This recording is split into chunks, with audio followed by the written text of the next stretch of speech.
Então, pessoal, olha só. Nós vamos falar da teoria agora da expectativa. Essa é a teoria de Victor Vrum. Ela pode ser chamada de teoria da expectativa, tem questões de prova que vêm como teoria da expectância, também tem o mesmo sentido, tá certo? E alguns referenciais também, literatura minoritária, tá bom? Mas pode aparecer como teoria contingencial. Olha só, é uma teoria motivacional, né? Porque a gente costuma falar de liderança, né? Contingencial. Mas algumas literaturas também falam da teoria de Victor Vrum como teoria contingencial de Victor Vrum, tá certo? Essa teoria, ela vai estar falando, gente, que a motivação, ela depende da relação esforço, desempenho, recompensa, resultado. Isso multiplicado pelo valor atribuído a esse resultado, a essa recompensa. Em outras palavras, as pessoas tendem a se esforçar por aquilo que elas acreditam que vão ser o quê? Recompensadas. Se eu me esforçar, eu sou recompensado. E também pelo valor que elas atribuem a essa recompensa. Elas querem muito essa recompensa, elas querem muito esse resultado. Então, Victor Vrum vai falar de 3 vetores determinantes da motivação: a expectativa, a instrumentalidade e a valência. Questões de prova muito tranquila e pontual. Quais são os 3 vetores que são responsáveis pela motivação, segundo Victor Vrum? Expectativa, instrumentalidade e valência, tá certo, pessoal? Então vem cá comigo, olha só. Segundo ele, segundo Victor Vrum, teoria da expectativa ou expectância ou teoria contingencial, a motivação para produzir, ela é função de quê? Da valência, da instrumentalidade e da expectativa. Esses são os 3 vetores. O que é a valência? É o valor atribuído ao resultado advindo de cada alternativa. O que é a instrumentalidade? É a percepção de que a obtenção de cada resultado está ligada a uma compensação, ou seja, a uma recompensa. E o que é a expectativa? A expectativa de poder obter cada resultado. Ou seja, em outras palavras, é como se eu estivesse dizendo o seguinte, olha, a motivação,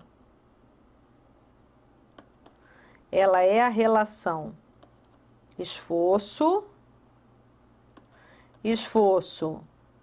desempenho,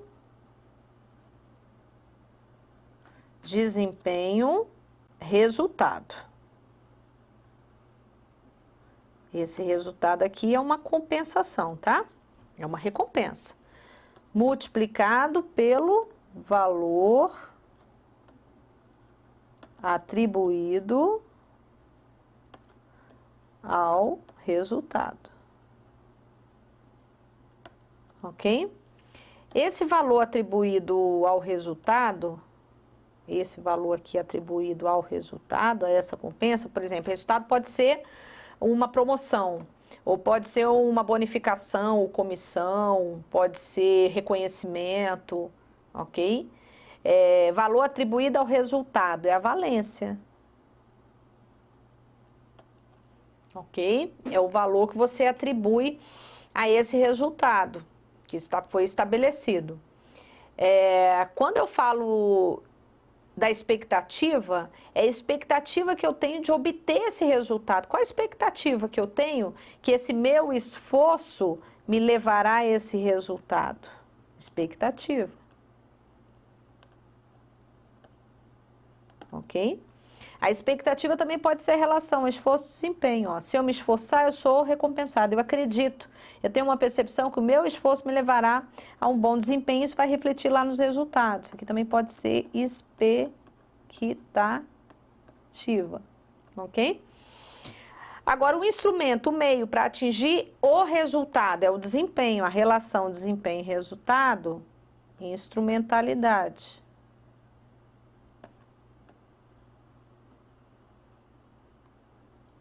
A instrumentalidade, relação, desempenho, resultado. Percepção de que a obtenção de cada resultado está ligado a algum tipo de compensação. Esse resultado está ligado a um tipo de compensação. Se eu apresentar um bom desempenho, eu atinjo o resultado, ou seja, eu vou alcançar essa compensação, ok? Segundo ele vai dizer então que a motivação ela é igual, ó, alta expectativa, a expectativa tem que estar alta, alta instrumentalidade também e alta o quê? Valência. Esses três vetores, eles são determinantes da motivação. É preciso que todos eles estejam em alta para que a gente possa falar assim, ó, a motivação tá bacana. Tá certo? Não adianta nada o profissional acreditar que o esforço dele vai levar a um determinado resultado, por exemplo, uma promoção, se ele não atribuir valor a essa promoção. Ele precisa querer essa promoção, precisa acreditar que o esforço dele vai levar a esse resultado, ele precisa acreditar também que o desempenho dele levará ele a essa compensação, ok? Esses são os três vetores, segundo Victor Vroom. Bom, a gente tem uma outra teoria também, que é a teoria do reforço, ou teoria dos reforços condicionantes, de Skinner. Essa teoria é uma teoria que traz como ênfase a motivação exógena, a extrínseca, né? Ela vai afirmar que o comportamento ele é controlado pelas suas consequências. Um comportamento, quando reforçado, qual é a tendência dele? A tendência dele é se repetir. Então, aqui a gente trabalha com mecanismos de reforços e punições. Para aumentar a incidência de um comportamento desejável, o que eu faço? Para aumentar a incidência de um comportamento desejável, eu reforço. Né? Para reduzir a incidência de um comportamento indesejável, o que eu faço? Aplico punições. Então, aqui é voltado para um comportamento desejável e aqui é voltado para um comportamento indesejável. E com reforços e punições, eu acabo controlando o comportamento das pessoas. Então, reforços e punições desempenham um papel importante na vida diária das pessoas. E a diária a gente trabalha muitas vezes intuitivamente, sem saber, nas relações interpessoais, no local de trabalho, com reforços e punições, na vida acadêmica, né, o tempo inteiro. A literatura, ela vai trazer alguns mecanismos, tá? Que envolve o que a gente chama de reforço positivo, reforço negativo, punição e um outro mecanismo chamado de extinção. A gente vai precisar estudar esses mecanismos propostos dessa abordagem da teoria do reforço, tá? Então, olha só, quando eu falo, por exemplo, de um reforço positivo, isso aqui é você aplicar um benefício.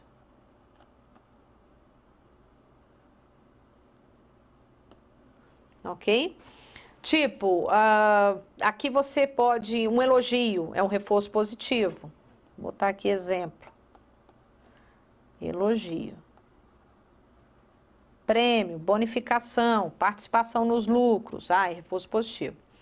Já o reforço negativo, ele é a retirada de um evento punitivo. Exemplo, você colocou seu filho de castigo. Isso é punição. Quando você retira ele do castigo, você aplicou um reforço negativo. Você retirou um evento que punitivo, ok? Tanto o reforço positivo quanto o reforço negativo, qual é a finalidade dele? Aumentar a incidência de um comportamento desejável. Ok? Tanto reforço positivo quanto negativo. No caso da punição, nós vamos aplicar uma penalidade, ok? Ó, aplicação de uma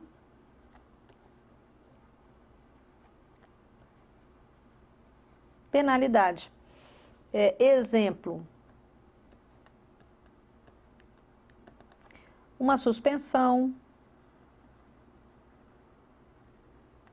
uma advertência. Então, dentro das organizações, a gente tem a partir da 840, da 8.112, previsão de penalidades, né? Se um colaborador ele apresenta um comportamento fora do padrão administrativo esperado, a gente pode puni-lo com uma penalidade. No caso aqui, como exemplo, uma suspensão, uma advertência. Você está aplicando uma punição. Agora, a extinção é a retirada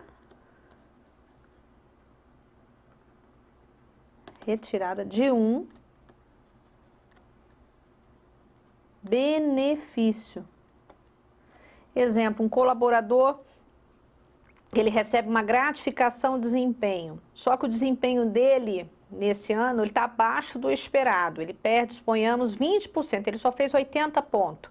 Então, ele perde agora 20% da gratificação de desempenho, ele está perdendo parte, né? Está sendo retirado dele parte de um benefício, parte de uma gratificação nos 12 meses subsequentes. Isso seria o quê? Uma extinção. Seu filho vai mal na escola, você retira dele, por exemplo, o que ele mais gosta, um benefício, o videogame, o celular. Isso é considerado uma extinção. Você está fazendo a retirada de um benefício. Observe que esses dois mecanismos, eles são mecanismos que têm qual finalidade? A finalidade é reduzir a incidência de um comportamento indesejável.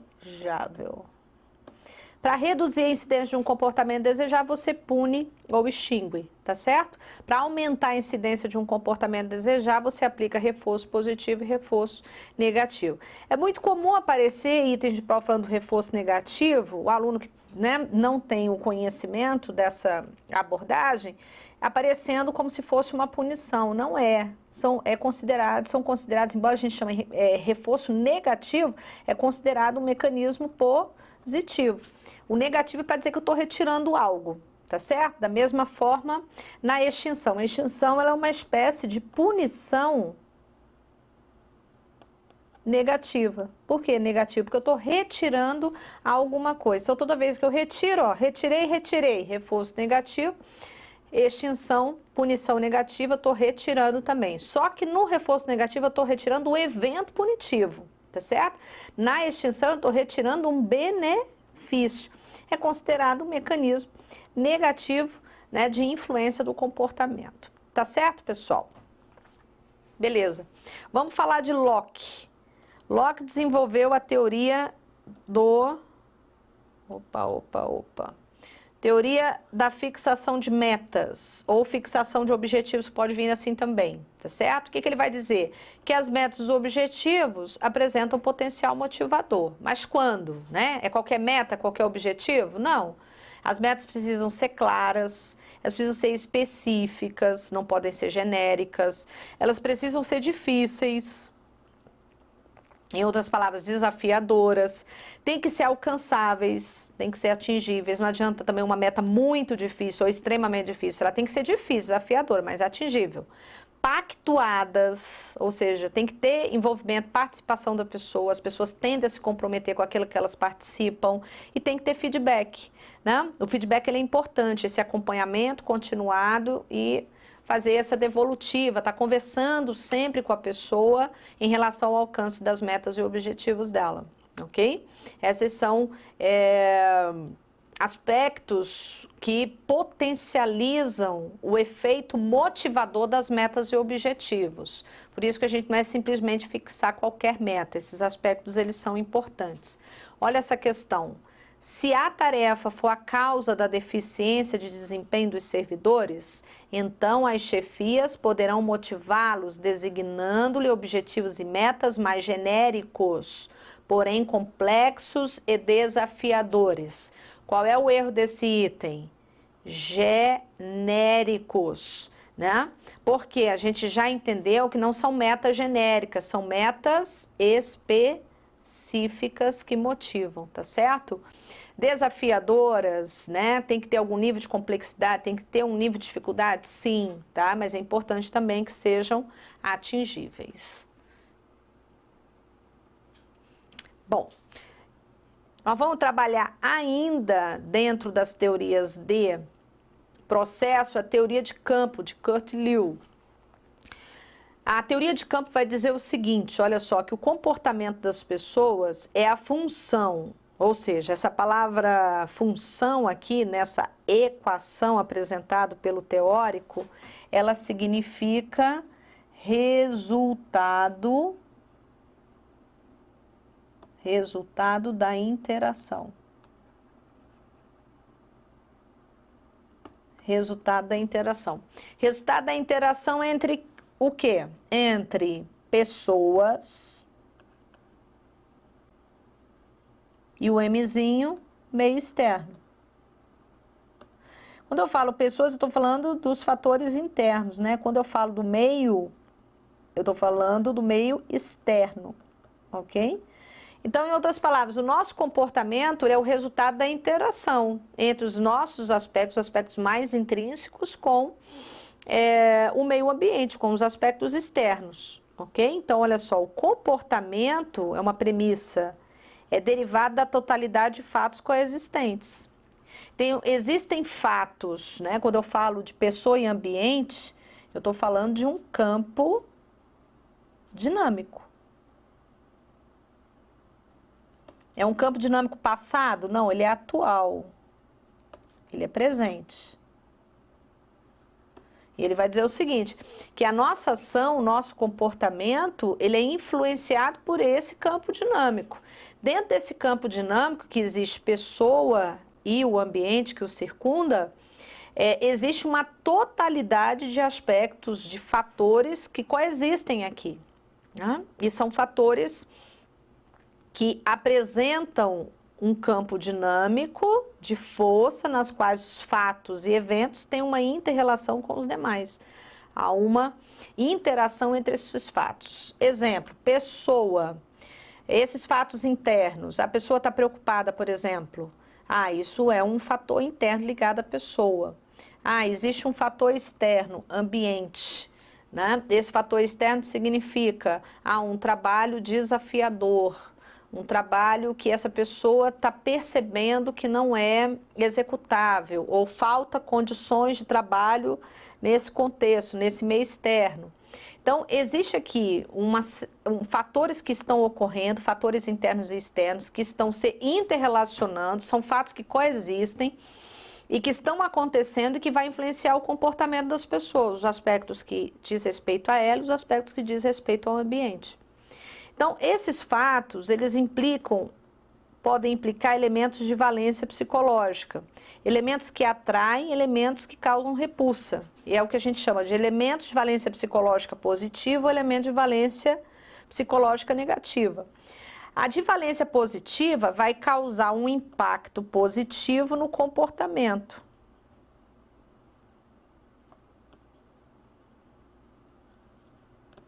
Vai causar um impacto positivo no comportamento. A repulsa, a valência negativa, vai causar um impacto negativo nesse comportamento.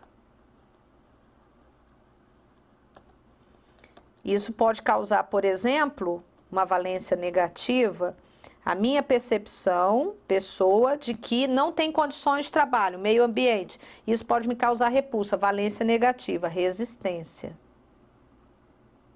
em relação ao trabalho que precisa ser executado, por exemplo, tá? Isso é um comportamento negativo, um comportamento de resistência, ok? Porque causou repulsa, é minha percepção em relação ao que está acontecendo no contexto, o que está acontecendo no ambiente. Então, a minha ação, meu comportamento está sendo influenciado por esses elementos de valência psicológica, ok? André, por que é uma teoria motivacional? Porque está explicando o comportamento, né? Não é tão complicado, a linguagemzinha que é chata, mas o que ela está dizendo é o seguinte, o nosso comportamento ele é o resultado da interação entre pessoa, o que pensamos, como estamos nos sentindo, com o meio circundante. Então, nessa interação entre o que somos, o que pensamos, com esse meio circundante, gera esse campo dinâmico atual e presente. Dentro desse campo vai existir forças de atração e de repulsa que vão influenciar o quê? A nossa ação, vão influenciar o nosso comportamento. Então tá aí, essa é a teoria de Kurzweil. É uma teoria mais enfatizada por algumas bancas, por exemplo, você vai encontrar Cesgran Rio, o FCC enfatizando mais essa abordagem, tá certo? O CESP cobra também, mas não com tanta ênfase. Mas é uma teoria relevante, a gente precisa estar trazendo aqui para vocês, tá bom, queridos? Vamos tratar agora da teoria das características do trabalho, ou das características da função, enfim. Essa é uma teoria que também pode ser considerada uma teoria motivacional, porque ela trata de algumas características ligadas, por exemplo, ao desenho, à definição das funções do trabalho, que tende a elevar o nível motivacional. Então, vocês vão pegar questões de prova tratando dessas características como fatores motivacionais, tá? Uma dessas características, quando eu penso num trabalho, quando eu penso na definição das funções, é a variedade de habilidades. Um trabalho ele deve exigir uma variedade de habilidades para que o trabalho seja desafiador, para que o trabalho seja interessante de ser realizado, tá certo? E para que haja possibilidade de aprendizado. Isso eleva a motivação do indivíduo. Significado do trabalho. O trabalho tem que ser significativo, tem que ter algum nível de relevância. O profissional ele tem que realizar um trabalho que ele entenda que é um trabalho importante. Se ele achar que o trabalho dele não é significativo, não é importante, a tendência dele é ficar desmotivado. A identidade com o trabalho. Se o profissional executa um trabalho que ele não gosta, que ele não se identifica, isso tende também a reduzir o nível motivacional. Então, a identidade com o que ele faz também é importante. Autonomia, possibilidade de participação, de envolvimento do colaborador nas decisões. Isso também é tido como prática motivacional. E o feedback, né? Tanto interno, ou seja, autoavaliação, ele próprio se autoavaliar. Envolve também o feedback da própria chefia e o feedback externo, né, advindo também de outras fontes de avaliação. Então, a literatura apresenta essas cinco características aqui como práticas motivacionais. Colaborador que tem a oportunidade, né, de tomar decisões, de participar, quando o trabalho dele é um trabalho mais desafiador, tem significado, ele se identifica com ele faz, isso eleva a capacidade dele em termos de um senso crítico maior, inclusive com feedback, né, a possibilidade dele próprio se autoavaliar, ser avaliado para a chefia por outras fontes de avaliação, isso eleva o nível de desafio dele, faz com que ele reflita mais, pense mais acerca do seu trabalho, se envolva mais com o trabalho, ok? Nesse item de prova, é interessante, olha só, no modelo das características da função, características do trabalho, quando as pessoas percebem autonomia no trabalho e recebem feedbacks contínuo de suas atividades, elas passam a conviver com estados psicológicos críticos, com maior grau de responsabilidade e mais clara definição de propósitos, o que favorece o alcance de resultados no trabalho. Veja que eu trouxe aqui, olha, conforme postulam os teóricos, duas características: a autonomia e o feedback. Né? Poderia acrescentar identidade com o trabalho, significado do trabalho, variedade de trabalho, mas ele citou aqui dentre as características essas duas, dizendo que o feedback contínuo e a possibilidade de participação de autonomia faz com que as pessoas passem a conviver com estados psicológicos críticos. O que a gente denomina estados psicológicos críticos? Uma capacidade de reflexão maior acerca do seu trabalho, né? Com maior grau de responsabilidade, a pessoa se compromete mais com o trabalho e mais clara definição de propósitos, ou seja, ela, com o feedback advindo de outras fontes, com a oportunidade dela própria se autoavaliar e com a possibilidade dela tomar decisões, isso clarifica os propósitos, as suas metas, né, o que ela precisa fazer, as suas estratégias para alcançar melhores resultados. Então, nós trouxemos duas características importantes do ponto de vista motivacional, segundo essa teoria, o item, né, está bem corretinho. Bom, eu quero tratar com vocês ainda a motivação, a relação que há entre a motivação e o desempenho humano. Isso que é muito importante, muitas questões cobram essa correlação entre essas variáveis. A gente estuda a motivação exatamente porque a motivação impacta o desempenho. Então, a motivação é uma variável que interfere no desempenho, porque o desempenho é uma variável dependente, depende de outras variáveis. Depende da motivação, isso a gente já entendeu, isso está ligado à parte de interesse do colaborador, o nível motivacional dele, e vai refletir nas atitudes desse profissional. Está ligado ao querer fazer, é uma variável volitiva que interfere no desempenho. Mas o desempenho depende de outras variáveis também, ó, conhecimento e habilidades, que é a parte de capacidade, é o saber e o saber fazer, né? Então, tanto o saber, como o saber fazer, como o querer fazer, essas variáveis aqui, elas são variáveis relativas ao indivíduo.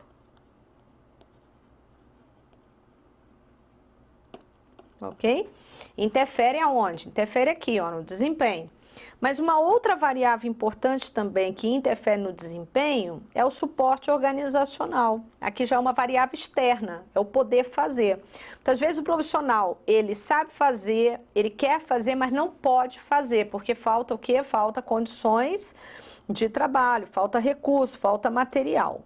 Então, aqui também é importante a gente pontuar que além das variáveis do indivíduo, que são variáveis aqui, né, internas, é da pessoa, existem variáveis também externas relacionadas à organização, ok?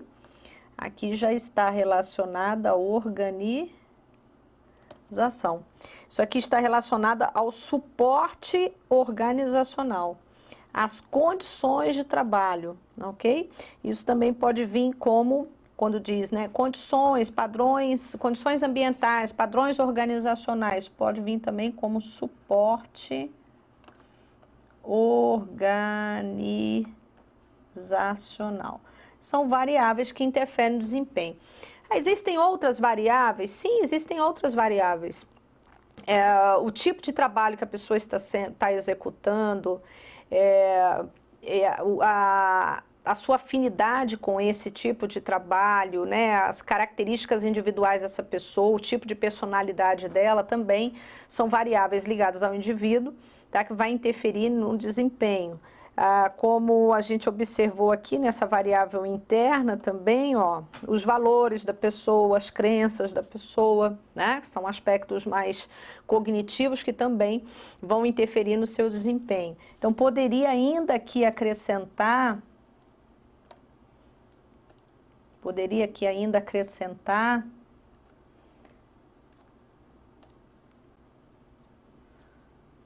as características pessoais, como, por exemplo, as próprias características de personalidade, as aptidões,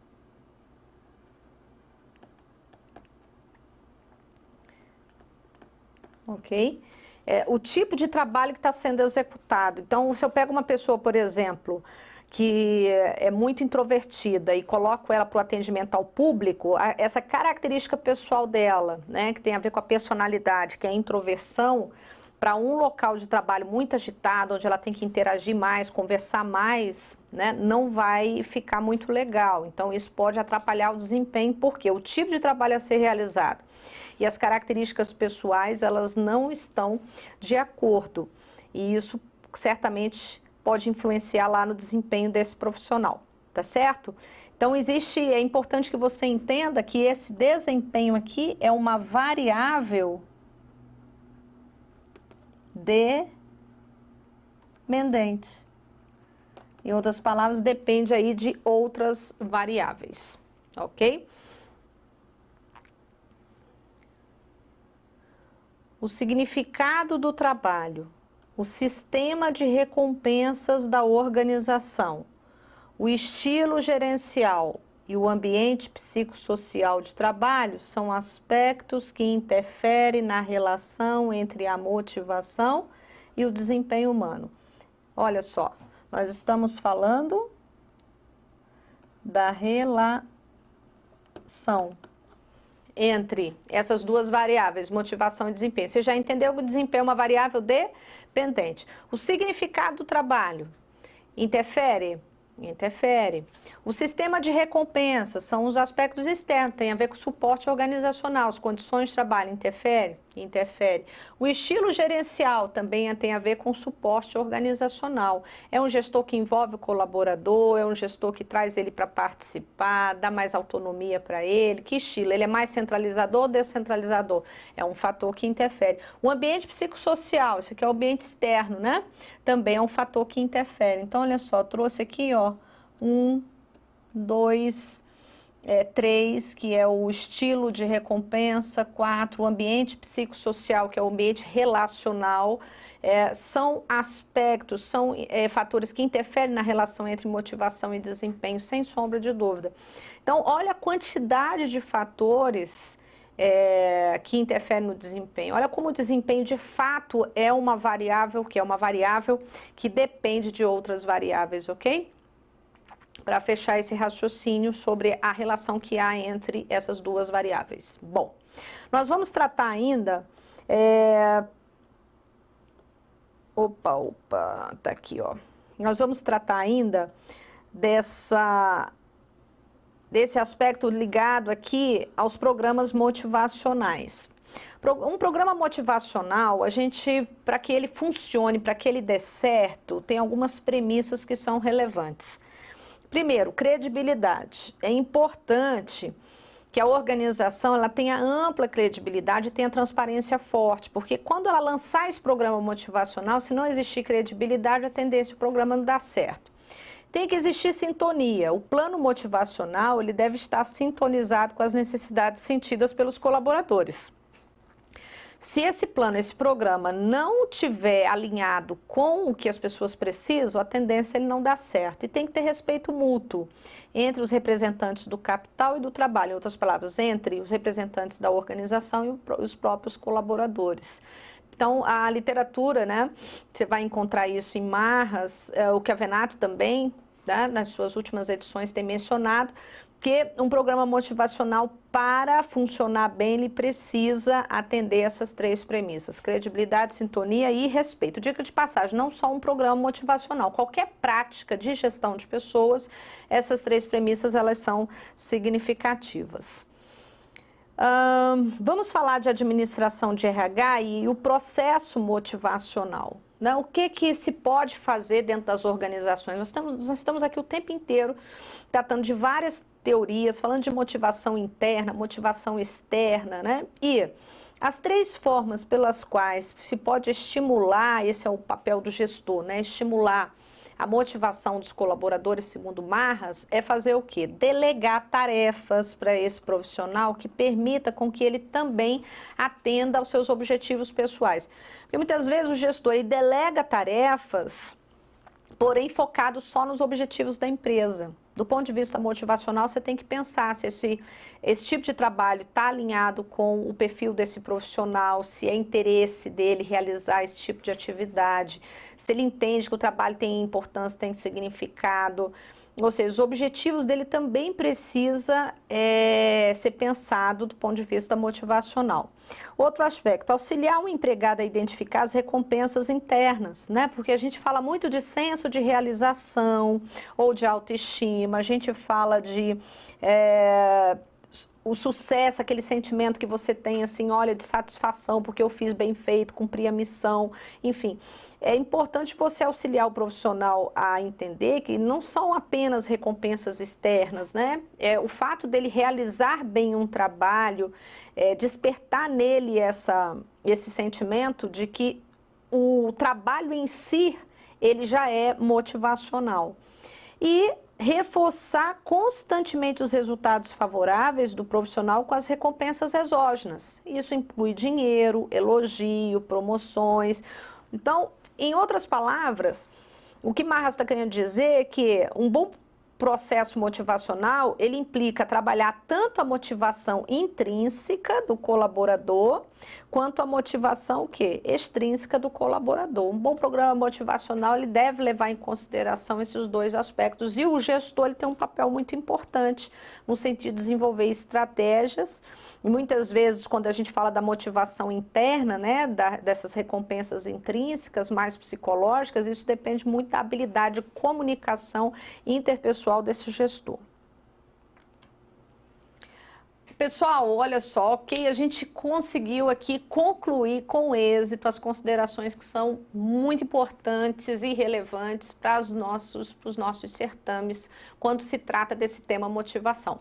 A gente fecha aqui esse ciclo e voltamos com mais dicas para você de gestão de pessoas. Até mais!